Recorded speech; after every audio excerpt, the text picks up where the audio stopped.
दोस्तों, ये कहानी है सन 1970 के समय में उत्तर प्रदेश के एक गांव की, जहां के सरकारी दवाखाने में हाल ही में एक नए डॉक्टर ट्रांसफर होकर आए थे। डॉक्टर विजय यूं तो पास ही के गांव से ताल्लुक रखते थे, जहां आज भी उनकी पिस्तैनी जमीन और घर था, लेकिन अब वहां डॉक्टर विजय के परिवार का कोई भी सदस्य नहीं रहता था। इस गांव का नाम था सिरसापुर। क्षेत्रफल के हिसाब से ये एक बड़ा गांव था, जिसकी आबादी ज्यादातर गांव से काफी ज्यादा थी। इसी कारण इस गांव में एक सरकारी दवाखाना भी था, जहां डॉक्टर विजय की हाल ही में पोस्टिंग हुई थी। विजय के रहने खाने का इंतजाम गांव के प्रधान जी ने उसी दवाखाने के बराबर में करवा दिया था, ताकि डॉक्टर विजय को किसी तरह की असुविधा ना हो। एक रात किसी ने डॉक्टर विजय के घर का दरवाजा जोर जोर से पीटना शुरू कर दिया। अंधेरी, सर्द और कोहरे से ढकी हुई रात और गांव में बिजली का अभाव। डॉक्टर ने जैसे तैसे दरवाजा खोला तो देखा उनके दरवाजे पर मोटा सा कंबल ओढ़े एक आदमी खड़ा है। उसने डॉक्टर विजय से कहा कि वो इस गांव का ही निवासी है और उसकी पत्नी की हालत बहुत ज्यादा खराब है।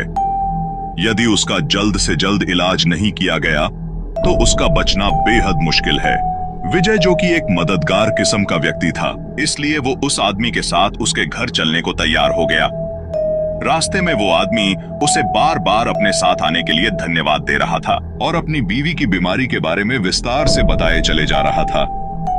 विजय केवल उसकी आवाज का पीछा करते हुए चला जा रहा था, क्योंकि वो एक अंधेरी रात थी और विजय यहाँ नया आया था। जहां जहां जिन जिन रास्तों पर वो आदमी उसे गाइड कर रहा था, वो बस उसी के पीछे पीछे उसे फॉलो कर रहा था। थोड़ी ही देर में वो दोनों गांव के एक कब्रिस्तान के पास पहुंच गए। वो आदमी कब्रिस्तान के अंदर की ओर जाने लगा, लेकिन डॉक्टर यहाँ आकर रुक गया। उसने उस आदमी से पूछा कि ये तुम मुझे कहाँ ले जा रहे हो?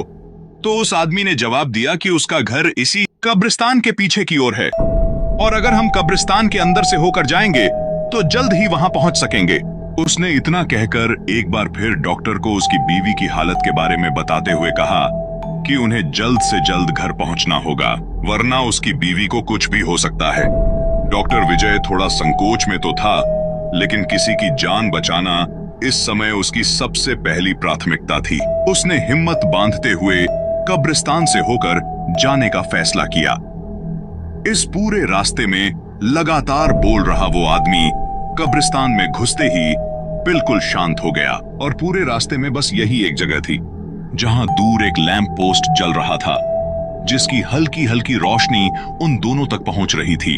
यहां पहुंचकर डॉक्टर ने अपना डर दूर करने के लिए उस व्यक्ति से बात करना शुरू किया, लेकिन अब वो डॉक्टर की बातों का कोई जवाब नहीं दे रहा था। डॉक्टर ने उसकी तरफ देखा और उसकी खामोशी को समझने की कोशिश करने लगा।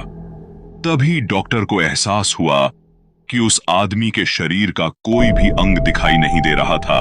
जब उसने उस आदमी का चेहरा देखने की कोशिश की तो कई कोशिशों के बावजूद वो उसका चेहरा नहीं देख पा रहा था। उसके चेहरे के पास गहरा अंधेरा ही नजर आ रहा था, मानो उसका कोई चेहरा ही ना हो।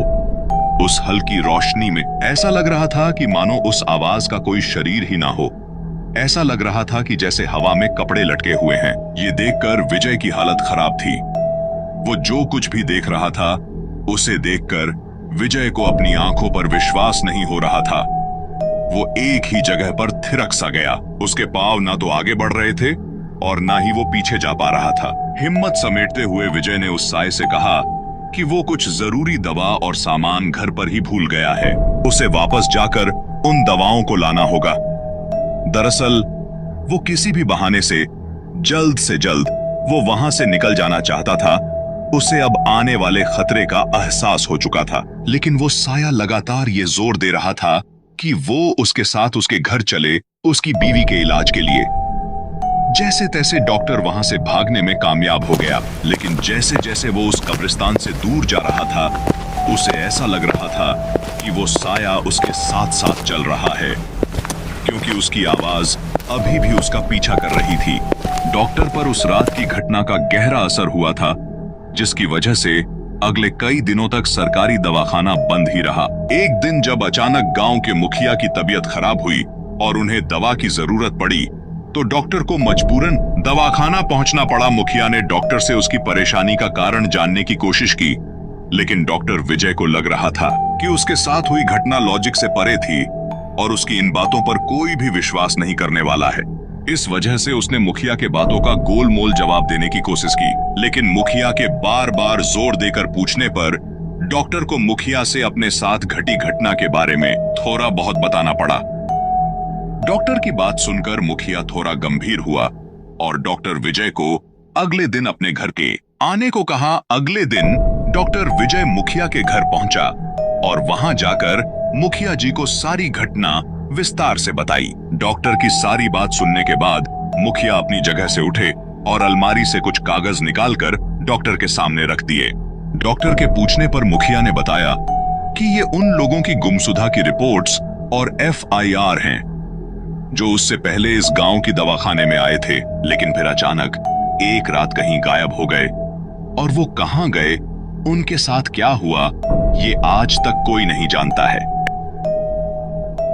ऐसी ही दुनिया में और भी मिस्ट्रीज मौजूद है जिन्हें आगे आप और हम मिलकर तलाशने की कोशिश करेंगे। लेकिन तब तक के लिए अलविदा। अगर हमारी वीडियो पसंद आई हो तो वीडियो को लाइक करना ना भूले। धन्यवाद।